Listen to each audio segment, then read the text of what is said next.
रोते रोते भगवान के पास गई, बोले कि अष्टमी में तो पहले आप आ गए, सप्तमी में भी खूब मैया की सेवा होती है, पर नौमी तिथि में कुछ नहीं होता, रिक्ता है, खाली है। राम जी बोले चिंता मत करो, जो खाली है उसमें मैं आकर के विराजमान हो जाता हूँ। और जो रिक्त का अभाव था ठाकुर जी ने पूर्ण कर दिया और नौमी तिथि में आ गए। और कब आए? मध्य के समय आए, मतलब दोपहर में आए। वो हम लोग कोई उत्सव मनाते हैं तो कब मनाते हैं? कब मनाते हैं? रात को सोने से पहले। बात सही है कि नहीं? किसी का जन्मदिन मनाना है तो भैया 8 बजे 9 बजे मना लो, क्योंकि 10 बजे सो जाएंगे, है ना। आनंद का क्षण चाहे जितना बढ़ जाए पता नहीं चलता। तो राम जी कब आए? मध्य में आए। जैसे ही अभिजीत मुहूर्त का समय आया, शुक्ल पक्ष आया, तो आज मेरे राघव प्रकट हुए। बोले राम जी सरकार की हो। अब क्या हुआ? जब राम जी आए तो परमानंद पूरे मन राजा। और पहले राजा कैसे थे? ग्लानि में थे।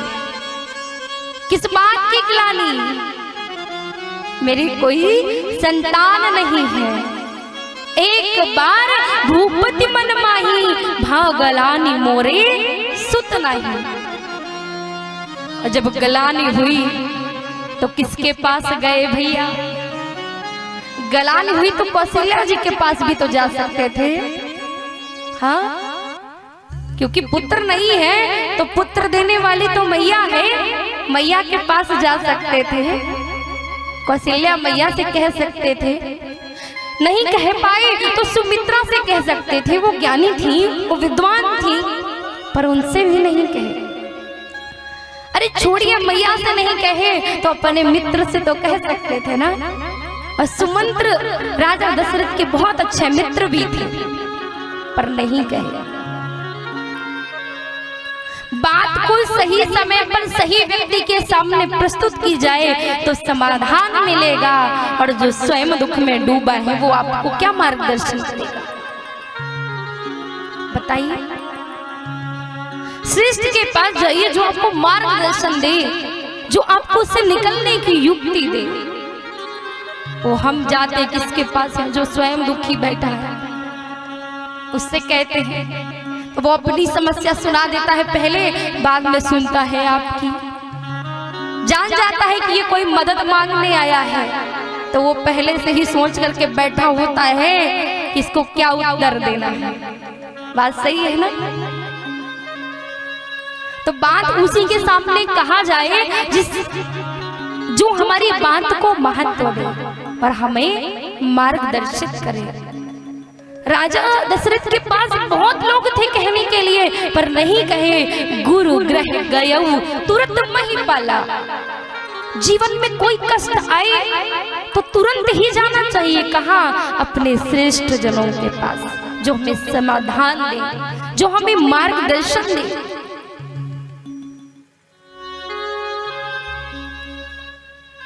गुरु जी के पास गए, मार्गदर्शन निकला, और आगमन किसका हुआ? भगवान का। केवल पुत्र नहीं आया, क्या आया? परमानंद आया। और हम लोग गाते हैं कि नंद के आनंद भयो जय कन्हैया लाल की। नंद के यहाँ तो केवल आनंद हुआ, पर यहाँ क्या हुआ? परमानंद हुआ। आनंद समझते हैं क्या है? आनंद मतलब सागर, और सागर में डूब जाओ तो निकल पाओगे? निकल पाओगे? सागर का कोई और छोर नहीं है। जो डूब गया वो निकल नहीं सकता।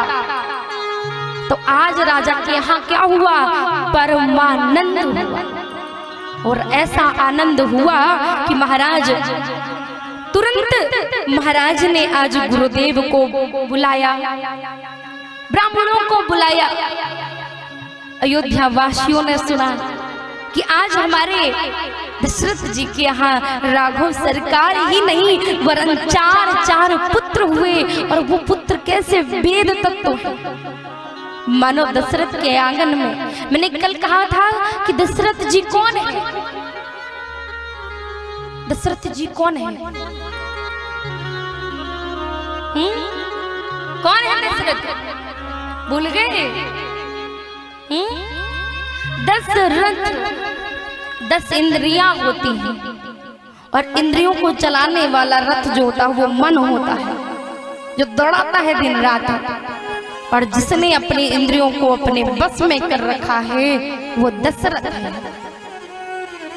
और दशरथ के यहाँ जो इंद्रियों को बस में करके रखता है उसके यहाँ ही परमानंद होता है। आज देवताओं ने आकाश से देखा कि राजा दशरथ के यहाँ हमारे जगत पिता जगदीश्वर आए हैं, तो सुमन वृष्टि करने लगे, दुंदुभी बजाने लगे। ब्रह्मा जी ने सोचा अरे ये दुंदुभी कहीं अयोध्या के भवन तक पहुंच गई तो अभी प्रभु का राज खुल जाएगा। भगवान गुप्त रूप में आए हैं, मनुष्य रूप में आए हैं, भगवान का भेद अभी नहीं खोलना है। तो क्या किए कि सबको कहे भैया बहुत हो गया, अब आप लोग अपने अपने घर को जाओ। देख लिए सरकार अयोध्या में पधार गए।